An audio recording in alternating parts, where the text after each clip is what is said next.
Bismillahirrahmanirrahim. Elhamdülillahi Rabbil alemin. Vel aqibatu lil muttaqin. Sallallahu teala ala Rasulina Muhammed ve ala alihi ve ashabihi ecmain. Esselamu aleykum Kırgızstan. Esselamu aleykum. Amansız mı? Денсаулықтарыңыз жақсы ба? Әлбетте ушул суроо бүгүн өтө актуалдуу. Урматтуу бир туугандар, бүгүн биздин сөзүбүз имам Мухасибийдин Al-Haris al-Muhasibiy'nin Tuğra Joldu izlegендерге Kat деген китебини улантабыз. Вахдар я ахи al-mira'a fil Kur'an. Bir tuğanım deyit, Kur'an-ı Kerim jönündө, Kur'an-ı Kerim'din içindeki mesele jönündö aytışkandı, talaşkandı toktot deyit. Hazreti İmam Ahmad özünün Musnad kitabında rivayet kılganday, Abu Hurayra radıyallahu anhu aytat, El-mira'u fil Kur'ani kufrun 3 marratin. Fema araftu minhu fa'malu bihi ve ma cahiltum bihi farudduhu ila alimihi. Kur'an-ı Kerim'de talaşıp tartışuu bul imandan çıkara turgan jaman nerse dep 3 jol aytты Peygamberimiz aleyhisselam. Andan keyin sizler Kur'an-ı Kerim'den kayсыл nerseni düşünüp bile turgan bolsoңор, aga amal kılıp anatkаргыла дагы, жана өзүңөр түшүнбөй аңдай албай аткан нерсеңерди алымына тапшыргыла дейт. Азыркы учурда урматтуу бир туугандар Kur'an-ı Kerim'de bilgeni деле, билбегени деле, дараты бары деле, жогу деле, түшүнгөнү деле, түшүнбөгөнү деле, бетин жууганы деле, жуубаганы деле Kur'an-ı Kerim'дин аяттарын талкуулай турган болуп кетти. Ошондуктан Kur'an-ı Kerim'de талашуу, ошол маселанда мындай деп айтышуу бул урматтуу бир тууганым динсиздикке, динден чыгып кетүүгө алып барат дейт. Имам Ахмаддын хадисинде Пайгамбарыбыз алейхиссалам жана Kur'an-ı Kerim'den кайсыл нерсени билип туура түшүнсөңөр, үйрөнсөңөр, ага амал кылгыла. Эми туура эмес түшүнө албай атканыңар болсо, аңдай албай атканыңар болсо, аны алымына, ошол Кур'ан тафсир алымына тапшыргыла деп урматтуу бир туугандар ушинтип айтып өтүп кетти. Эми талашып тартышпа деген маселе, бирок ошондой эле убакта түшүндүрүү деген маселе бар. Айырмасы кайсыл десе урматтуу бир тууганым айтат, эгерде сен бирөөнү жеңип алайын деп, ага басымдуулук кылайын деген максатта тартышып аткан болсоң, мына ушунун талашып тартышуу, мына ушул туура эмес маселе. Бирок ошол адамга түшүндүрөйүн деп, чын жүрөгүңдөн жакшылык каалап аткан болсоң, ошол адам сен айтып аткан сөздү жактырсын деген ниетте түшүндүрүп аткан болсоң, анда бул талаш тартышуу эмес, бул деген түшүндүрүү деп урматтуу бир тууганым айтылынат. Имам Ал-Жаузи урматтуу бир туугандар айтат, özünün El-Muteşabih fil Kur'an деген kitabında ve alam enne min husni islamil mer'i terkuhu ma la ya'nihi. Adamdın musulmançılığının, adamdın musulman bolgondogu eң bir görküm sıfatı, eң bir görküm jeri terkuhu ma la ya'nihi, özüne tiyешеси жок болгон, özüne таандыгы жок болгон, özüne кереги жок болгон нерселерди, балким керек болсо да колунан келбей турган нерселерди таштоосу. Ага милдет эмес, аткаруу, ага важип эмес, ага парз эмес болот. Ошол маселени аны таштоосу мына ушул адамдын мусулман эми көркөм жери дейт. Демек колунан келбеген, өзү аңдай албаган, эптей албаган, түшүнө албаган нерсени таштап коюу, ага аралашпай коюу адамдын мусулманчылыгынын эң бир көркөм жери дейт. وَإِذَا أَرَادَ اللّٰهُ بِعَبْدٍ شَرًّا اِبْتَلَاهُ بِالْجَدَلِ. Эгерде Кудай Таалам кайсы бир адамга жамандык каалай турган болсо, эгер Кудай Таалам ошол адамга жакшылыктан башка нерсени ыра көргүсү келсе, анда ошол адамды талашып тартыша турган кылып коет дейт. Эгерде бир адам дайыма эле талашып тартышып басып жүргөн болсо, билгениң Кудайдан ага жакшылык кааланылган жок деген маани келип чыгат. وَإِذَا أَرَادَ اللّٰهُ بِعَبْدٍ خَيْرًا وَفَّقَهُ لِلْعَمَلِ. Эгерде Кудай Таалам кайсы бир адамга жакшылык каалай турган болсо, анда ошол адамды амал кылганга, иштегенге, аткарганга муваффак кылып оомат берип коет. Бул адам көп сүйлөбөйт, талашпайт, бирок аткарат, жакшылыкты кылат, колуна келген иштин баарын кылат. Иштин баардыгы оозу менен эмес, балки мун адамдын колу менен, амалы менен ишке ашат дейт. إن أخذ منك لسانك ورد إليك قلبك فقد لطف بك. Эгер Кудай Таалам сенин тилиңди алып, жүрөгүңдү берип койсо, тагыраак айтканда, жүрөгүң өзүңдө болуп, жүрөгүң жакшылыкка иштей турган болуп, бирок тилиң сүйлөбөй турган болсо, демек Кудайым сага өзүнүн жакшылыгын, мээримин төгүптүр деген маани келип чыгат. وإن أخذ منك قلبك ورد إليك لسانك فقد عظمت مصيبتك. Эгерде тилиңди берип жүрөгүңдү алып койсо, тилиң менен буудай куйруп, тилиң менен акылдын баарын айтып, тилиң менен элдин баарын акыл үйрөтүп туруп, бирок жүрөгүң таштай болуп, мерез болуп катып кала турган болсо, анда сенин башыңдын балеге тыгылганы мына ошол деп Азирети имам Ибнул Жаузи Ал-Хамбали өзүнүн Al-Muteşabih fil Kur'an деген китебинде айтып өтүп кетти. Hazreti Peygamberimiz Aleyhisselam talaş tartışkanга, ızıçуу kılганга, жаңжал кылганга тыюу салган, урматтуу бир туугандарым. Ошондой эле адамдарды түз жолдон, акыйкаттын ак жолунан туура эмес жолго түшүп кетүүнүн себептери катары мына ушул талаш тартышууну Пайгамбарыбыз баяндаган. Hazreti Abu Umama деген улуу сахаба Пайгамбарыбыз саллаллаху алейхи ва салламдан риваят кылып айтат: "Ма далла кауmun ба'да худан кану алейхи илля утул жадала." Адамдар акыйкат жолго түшүп, адамдар туура жолго түшкөндөн кийин адашып кете турган себеби эмне? Мына ошол талаш тарташа турган жолго түшүп алган болсо, мына ушул адамдар адашып кетишет деди. Урматтуу бир тууганым, балким сен туура жолдосуң, балким акыйкат жолдосуң, бирок талаша турган, талаш тартышып, жидалга кирип кете турган болсоң, анда акыйкаттан тез эле айнып калышың толук мүмкүн экен. Көп адамдарды билебиз, акыйкаттын жолунда болгон, бирок адамдар менен талашып тартышып, ою менен, акылы менен талашып тартышып, эч кандай билимдин ныпым нускасы жок туруп эле сөздү көбөйтүп, Кур'ан-ы Карим боюнча, дин боюнча же башка бир нерсе боюнча талашкандын жолуна түшүп кеткенден кийин өздөрү жүргөн акыйкаттан адашып кеткендигин бардыгыбыз билип турабыз. Hazreti İmam Ahmad өзүнүн Musnad китебинде риваят кылат, Hazreti Махулдан, ал Hazreti Abu Hurayraдан. Hazreti Abu Hurayra, урматтуу бир туугандар, айтат: Пайгамбарыбыз саллаллаху алейхи ва саллям айтты дейт: "Ла ю'минул абду ал-имана куллаху хатта ятрукал мира'a ва ин кана садиқан ай мухиккан." Адам дейт, ыйманы толук болбойт, талашып тартышууну таштамайынча дейт. Талашып тартышканды таштамайынча адам ыймандуу боло албайт. Эгер айтып аткан сөз чын болсо дагы. Ошондуктан сенин сүйлөп аткан сөзүң чындык болуп, сен акыйкат тарапта болсоң деле, урматтуу бир тууганым, талашып тартышканды таштообуз абзел болуп эсептелет экен. Келгиле урматтуу бир туугандар, талашкан, тартышкан, жөндөн жөн айтышкан, адамдын көңүлүн ооруткан кереги жок. Эгерде акыйкат сизде бар болгон болсо, анда ушуну мен билем, ушул акыйкат деп айтып коюш керек, башканын кереги жок, талаш тартышкандын кереги жок дейт. Жайдын күндөрү Ош шаарында, Ош шаарынын казысы Убайдулла ажыбыз уул той берип, уулун үйлөп, келин той берип, анан ошого бүтүндөй Орто Азиянын залкар аалымдары чогулган учурда Өзбекстандан келген Абдуллатиф Дамбылда, урматтуу бир туугандар, бир көркөм кеп айтып берди. Айтат: "Ошол Маргыланда экен, Наманганда экен айтор, бир жерде мажлис болуп" дейт. Анан бүт аалымдар олтурган, Орто Азиянын аалымдары, анан бир маселе болуп, ошо ар ким жообун айтып келип акырында биздин мурдагы муфтийибиз, устазыбыз Шейх Абдусаттар Мажитов, Абдусаттар Абдулмажид устаз сөз келип такалды. Ал киши менин билгеним ушул деп бир эле ооз кеп айтты дейт. Адамдар талашып, аят айтып, хадис айтып, башка айтып ызычуу болуп атканда, менин билгеним ушул деп бир ооз сөздү айтты дейт. Анан сөз айланып дагы кетип, тегеренип келип, жыйынтыгында кайрадан Абдусаттар ажынын оозуна келгенде, менин билгеним ушул, башка билгеним жок деп айтты дейт. Абдуллатиф Дамбыл айтат, тирүү бул кишини көзүстүрүп айтат: "Устазыбыз баарыбыздын ошол жерден дейт жүрөгүбүз кабынан суурулуп кете турган болду" дейт. Анткени андан башка туура сөз жок эле дейт. Бирок менин билгеним ушул деп, анын туура экенин далилдеп айтышып башка кылган жери жок дейт.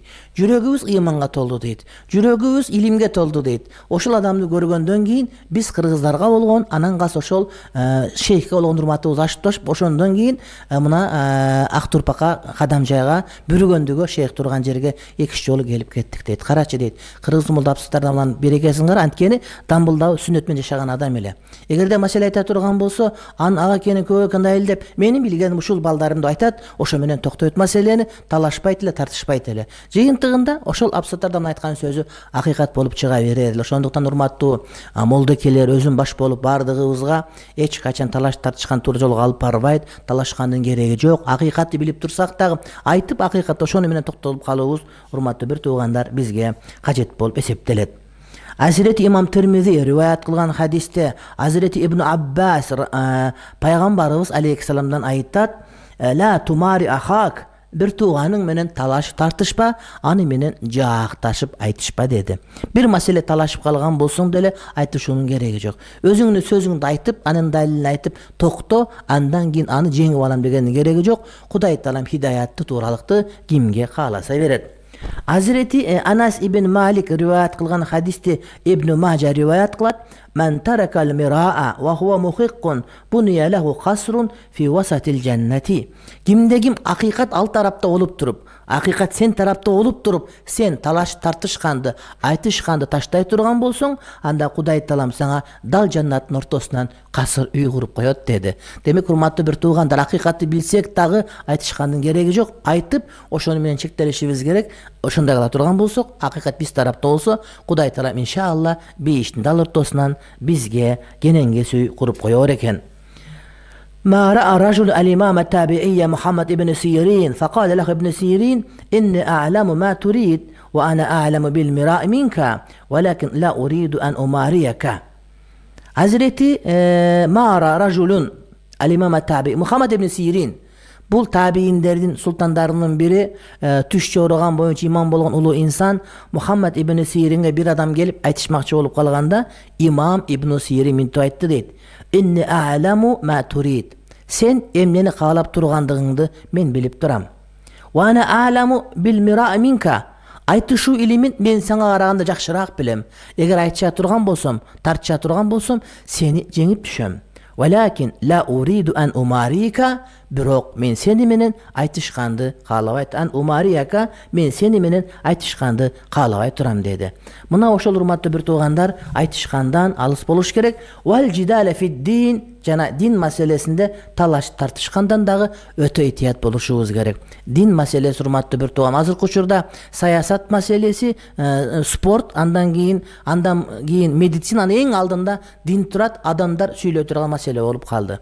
Medisina meselesi de mına azır kimderde gana görgөн jokpuz. Maskаны taksa bolot eken, bolboyt eken, sepse bolot eken, bolboyt eken, koçoga çыкса bolot eken, bolboyt eken, oğru jaman eken, jakşı eken, başka eken, bul eken. Adamlar medisina meselesinde toltura süylöp baştaştı. Ошондой эле sport meselesinde top tep albagan, tepken, toptu görбөгөнү деле futbol boyunca süйлөй турган bolso, kommentatorlar бул жакта эс алып эле кала турган болуп, айрыкча биздин кыргыздарда. Андан кийин din meselesinde ой бардыгы süйлөй турган болуп кетти. Серепчиси деле, башкасы деле, молдосу деле, молдо мейлеми, молдо меси деле, айтор бардыгы bir gün намаз окуп калган же айтнамат адашып барып калган деле ошол динден сүйлөй турган болуп калды. Din маселесин талашып, акыл эс үйрөтө турган болуп, айрыкча акыркы күндөрү умра маселесинде, мына даватка чыгып келген боюнча, эми Кудай бетин арым кылсын, ушундай бир адамдарга табылып эле калды, ушундай бир табылбай эле калды деп айтабыз. Табылып калганы кандай болду? Айтор динде талаш тартышууну Пайгамбар алейхиссалам четке каккан. Ал маселе урматтуу бир туугандарым туура эмес болуп эсептелет. وَكُنْ مِنَ الَّذِينَ قَالَ اللَّهُ عَزَّ وَجَلَّ فِيهِمْ وَإِذَا خَاطَبَهُمُ الْجَاهِلُونَ قَالُوا سَلَامًا. Sen deyil, uşunday bir adamların katarından bol, al adamdardı Kuday Taalam Kur'an'da tömöndögde ispattadı deyil. وَإِذَا خَاطَبَهُمُ الْجَاهِلُونَ. Çınığı mumundardı deyil, cahil. Dinden, ilimden, adamgerçilikten, insaniyatlıktan kavarı çok bolgan adamlar gelip durup talaşıp allarga tuğra emес süylögön bolsa, allarga kalu salama, assalamu aleykum, aman bolsun, aman ele ololu dep aytıp koygondor dedi. Ошон үчүн урматтуу бир туугандар, мусулман бир туугандар, умрага тийишип, даватка тийишип, ыйманга тийишип, кабага тийишип, сакалга тийишип аткандарга биз акыл эстөөлүү кылышыбыз керек. Дагы алардын бардыгына аман эле болгула, аман эле бололу, амандыкта бололу дегенден башка салам айтпашыбыз керек. Интернет булактарынан, башка жерден комментарий жазганда энең байтал айтышып, уят сөздөрдү сүйлөп аткан мусулманмы дегендерди көрүп калып атабыз. Бул мусулманчылыкка туура келбейт, урматтуу бир туугандар. Айтышкан туура келбейт. Эгер туура эмес сүйлөп аткан болсо, ага маани бери керек жок. Жахил адамдар, надан адамдар, динден, илимден, акыйкаттан кабары жок адамдар сүйлөгөн учурда аларга жооп берүүнүн кереги жок. Шариятыбызда айтылат, ошондо адамдардын жообу бул унчукпай коюу деген. А бул жерде Кур'ан-ы Каримде айтат: "Ва иза хатабахумул жахилун". Мына ошондой Кудайдын кудуретин сезген, тааныган, акыйкатты билген адамдарга жахил адамдар сүйлөгөн учурда, аларга сөз айткан учурда буларга калу салама, амандыкта бололу, саламатта бололу деп эле айтып койгондор туура деди. Мына ошондойдон болушубуз, келгиле айтышпайлык, дешпейлик, урушпайлык. Сүйлөй турган аалымдарыбыз бар, муфтилерибиз бар, казыларыбыз бар, молдокелери, ошолор сүйлөсүн. Ал эми карапайым мусулмандар ошолорго тапшырып, ал эми жаман сөз сүйлөгөндөргө теңелип айтышканды адат кылбай койгонубуз жакшы болот. Вализамил адаба. Адепти карман дейт. Адепти карманы, урматтуу бир тууганым, мусулманчылыктын көркү. Адам динди карманган эми адеп жок боло турган болсо, бул мөмөс жок дарактай. Атайын эңсеп, атайын сагынып мөмөгет. Ошол өрүктү шабдалын алманы өзүмдүн колум менен үзүп жесем дейт. Кече жакында Өзбекстандык дагы бир тууганыбыз мусулман үйүн кантип куруу керек, коро жайын кантип куруу керек деген жерде эң сонун бир мисал келтирип айтат: корооңузга мөмө бере турган дарактарды эгиңиз. Ал эми арчаларды, мөмө бербеген дарактарды, чынар теректерди европалыктарга калтырып кое бериңиз дейт. Анткени балдарыңыз коробкадан эмес, базардан, пакеттен эмес, балким жок дегенде 1-2 мөмөнү дарактан үзүп жей турган болсо, жаратылыш менен таттуу мамиледе болот. Табият менен таттуу мамиледе болуп, тамактын кай жактан келе жаткандыгын билет. Ошого жазы менен суу куюп, аны бутактап, ага дары сеп, аны карап, анан күзүндө мөмө жегенди көргөндөн кийин, демек бул оңой менен келбейт. Демек мусулманчылыктын жашоосунда көркөмдүк, урматтуу бир тууганым, пайдасы менен болуш керек. Арча эгип, азыр Бишкекте ушундай үйлөр көбөйүп кеткен, башка эгип бардыгын сырттан алып келип жеп аткан менен, бирок коронун өзүндө өсүп турган мөмө берген дарактар бул өтө пайдалуу. Андан куш жейт, балдар жейт, балдарыңызга сабак болот, жана ошолор тамактын кайдан келгендигин урматтуу бир тууганым жакшы билет. Ал эмес, эгерде үйүңүз жери боло турган болсо, бир азыраак кой баксаңыз, 2 кой, 3 кой баксаңыз, бул дагы жакшы. Эч качан пайгамбар болгон эмес кой бакмайынча. Ар бир пайгамбар кой баккандан кийин гана пайгамбар, анткени койлорду кароо бул адамдарга түйшүк менетап келет дагы. Анан ошол адамдардын, ошол баккан адамдын өзүнө туура тарбият берет. Демек, келгиле үйүбүздөгү огородторубузду, эшигин алып чарбачылыкка өтө маани беришибиз керек. Анан ошол адепти сөзсүз түрдө карманышыбыз керек. Мына жаз келди. Албетте азыр эми базарлап көчөт ала турган убакыт эмес, бирок бар нерсебиздин бардыгын түбүн жумшартып, жөөктөрдү оңдоп, эртең карантин бүтүп калса да алып келип эгип кое турган кылып, тазалап, ошол жердин баарын актап, сырдап, кыскарта турган кыскартып, өзүбүздөгү барды ошону жанагы жамап түскөп оңдоп ала турган учур, урматтуу бир тууганым. Кээде кара турган болсок, жанагы айтат го, капты мындай бир силкип, каптын түбүндө калганды чогултуп дегенде эле, ошол бушту карай турган болсок, туура эмес эгилип калган көчөттөрүбүз бар. Аларды оңдоп, тууралап, айтор жер жумшартып, бар нерсени оңдоого аракет кылсак, иншалла, ошонун баарына Кудай таалам жакшылык берет. Ва баидил хава вал газаба. Хава дегени бул адам өзүнүн каалоо эңсөөнү алыс кыл дейт. Сен акылың менен иш кылышың керек. Эңсөөң, ал эми каалооң, бирок акылың аны башка нерсени сүйлөйт. Ошол учурда сен акылың ук, шариаттык, диндук, акыл эстүүлүк, бирок сен эңсөөңдү ээрчип кете бербе. Эңсөөнү, каалоону, хаваны ээрчип кеткен адамдар албетте адашууга барып калат. Вал газаб, жана ачуулангандан алыс бол деди. Ачуулангандан алыс бол, ачууланба, ачуулануу жакшы эмес. Пайгамбарыбыз саллаллаху алейхи ва салламга бир адам келип, осуят бериңиз дегенде ла тагзаб деди. Ачууланба деди. Ошону 3 ирет кайталап, 3 иреттен осуят бериңиз дегенде 3 жолу дең пайгамбарыбыз Мухаммад Хабиб Мустафа саллаллаху алейхи ва саллам ачууланба деп жооп берди. Айдел Карни бекен ошол устаздарыбыздын бири саудиялыктар айтат, биз дейт, арабтар дейт, мусулмандар бир нерсе ойлоп таптык биз дейт. Европалыктар, америкалыктар, япониялыктар, орустар мисалы үчүн космоско учуп атышат, атом бомба таап атат, коронавирустун өзүн таап атат, анан кийин дарысын таап атат. Айтор ушулардын баарын кылып атканда биз арабтар дагы илгерки арабтар жакшы болгон экен, азыркы арабтар колдон келбей калды, бирок жакшылык бир нерсе таптык дейт. Бул деген эмне? Бул ошол өзүбүздүн мастураттарыбыз, аялдар мамиле кылганда ошолор менен урушпай коюп эле, эгерде ошолор сүйлөй турган болсо, сеники туура кечирип койчу деген сөздү айтуу туура экен ойлоп таптык. Эгер ошентсеңиз, анда үйдө уруш жанжал болбойт. Демек, урматтуу бир тууганым, мастураттар менен, жубайлар менен урушпастан дайыма алар менен ынтымак болуп, ачуусу келгенде сеники туура деп айтуу менен бардыгын ордуна койсок болот дейт. Ва амал фи асбаби таяккузи. Андан кийинки маселе, сен уйку сонун арасында калба, өзүңдү сергек тут, дайым ойготуп жүрө турган аракетиңди көр дейт. Урматтуу бир туугандар, Кудай таалам бардыгыбызга жакшылык берсин.